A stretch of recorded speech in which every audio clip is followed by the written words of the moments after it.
అండి ఎలా ఉన్నారు? బాగున్నారా? దేవుడు ఇచ్చిన మహావచనాన్ని బట్టి ఈ దిన వాక్యం ద్వారా దేవుడు మనతో మాట్లాడుతున్నారు అనమాట అండి.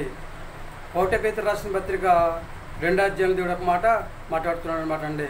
అందరినీ సన్మానించడి, సహోదరులను ప్రేమించడి, దేవునికి భయపడమని చెప్పేసి దేవుడు తన పరిశుద్ధ లేఖనం ద్వారా చదివిస్తున్నాడు అనమాట అండి.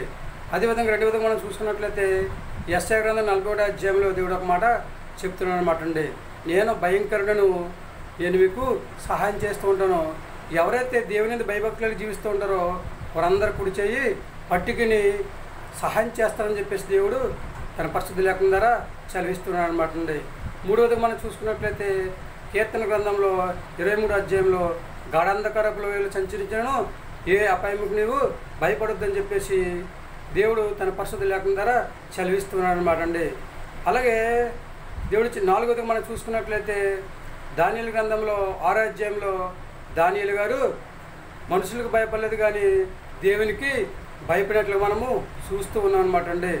అదేవిధంగా 5వదిగా ఆదికాండ గ్రంథంలో మనం చూసుకున్నట్లయితే యాకోబు గారికి భయం కలిగినప్పుడు, ఎక్కడైతే వాళ్ళ అన్నగారు చంపేద్దారని చెప్పేసి భయం కలిగినప్పుడు దేవుని ప్రార్థన చేసినప్పుడు దేవుడు యాకోబు గారికి సహాయం చేసినట్లుగా మనము చూస్తూ ఉన్నాం అనమాట అండి. మనకు కూడా భయం కలిగినప్పుడు విశ్వాసంతో ప్రార్థన చేసుకున్నట్లయితే, నమ్మకంతో ప్రార్థన చేసుకున్నట్లయితే దేవుడు మనల్ని ఎంతగానో దీవిస్తూ ఉంటాడు అనమాట అండి. మన భయాన్ని నుండి తొలగించి హాయిగా జీవించేటట్లు చేస్తూ ఉంటాడు అనమాట అండి. కనుక దేవుడు ఇచ్చిన మహావచనాలను బట్టి మనందరం కూడా దేవుని యొక్క భయభక్తులు కలిగి దేవుని యొక్క సహాయాన్ని పొందుకునే యోగ్యతను సంపాదించుకునే స్థితిని కలిగి ఉందామండి. ఏమంటారు? ఈ ఆలోచన మీదేనండి. 100% కూడా మనం దేవుని మాట విందాం, దేవుడికి లోబడదాం, దేవునికి అంగీకారంగా జీవిద్దాం, దేవునికి భయపడదాం, భూమి మీద మంచి ఆరోగ్యాన్ని కలిగి ఉందాం, ఆయన రాజ్యవారసులకు జీవించే యోగ్యతను సంపాదించుకుందాం. అలాగే చక్కగా దేవుని యొక్క ఆశీర్వాదాన్ని, కృపను, దేవుని యొక్క మేలుని మనం అనుభవించే యోగ్యతను కలిగి ఉండి భూమి మీద హాయిగా జీవించే యోగ్యతను సంపాదించుకునే స్థితిని కలిగి ఉందామా? ఏమంటారని మరి? భయపడతారా దేవునికి?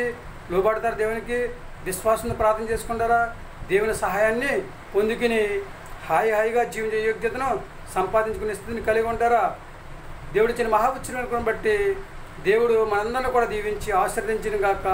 ఆమె మనందరం కూడా దేవునికి భయపడి విశ్వాసంతో ప్రార్థన చేసుకునే యోగ్యత దేవుడు మనందరికీ దయచేయను గాక. ఆమె ఎవరైతే మీరు దేవునికి భయపడి దేవుని మాటకు లోబడి హాయిగా జీవిస్తూ ఉంటామండి అని ఎవరైతే అంటూ ఉంటారో వాళ్ళందరూ కూడా తల్ల ఉంచినట్లయితే చిన్న ప్రార్థన చేద్దాం. మరి మహాపరిశుద్ధ పరలోకపు తండ్రి, నీ ఘనమైన పదం లెక్కలేని స్తుతి స్తోత్రాలు ప్రభా.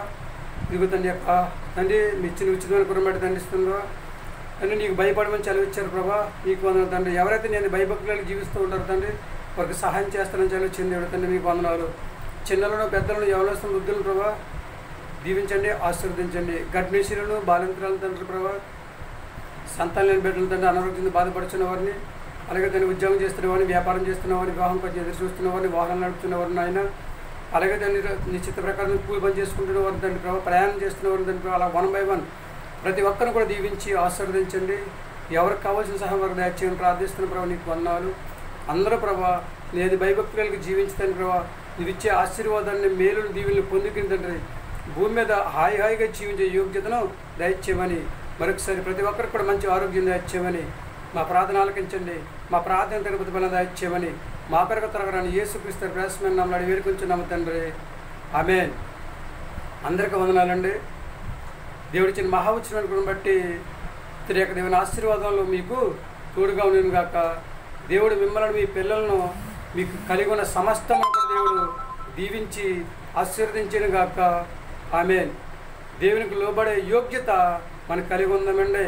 అలాగే మన కోసం మనం ప్రార్థన చేసుకోవడం కాదు కానండి, ఎవరైతే శ్రమలో ఉన్నారో, శోధనలో ఉన్నారో, ఇబ్బందులు ఉన్నారో, ఇరుకుల్లో ఉన్నారో వాళ్ళ కోసం మనందరూ కూడా ప్రార్థన చేసి మన కోసం మనం ప్రార్థన చేసుకున్నట్లయితే, ఎవరైతే భయపడుతూ ఉంటారో, ఎవరైతే భయానికి లోబడుతూ ఉంటారో వారి భయాన్ని తొలగించమని చెప్పేసి మనమందరం కూడా ప్రార్థన చేసినట్లయితే వాళ్ళ భయం తొలగిపోద్ది, మనలో ఉన్న భయాన్ని కూడా దేవుడు తొలగించి భూమి మీద హాయిగా జీవించేటట్లు చేస్తూ ఉంటాడు అనమాట అండి.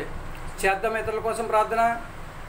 మన కోసం మనం ప్రార్థన చేసుకుని హాయిగా జీవించే యోగ్యతను సంపాదించుకునే స్థితిని కలిగి ఉంటారండి. ఏమంటారండి?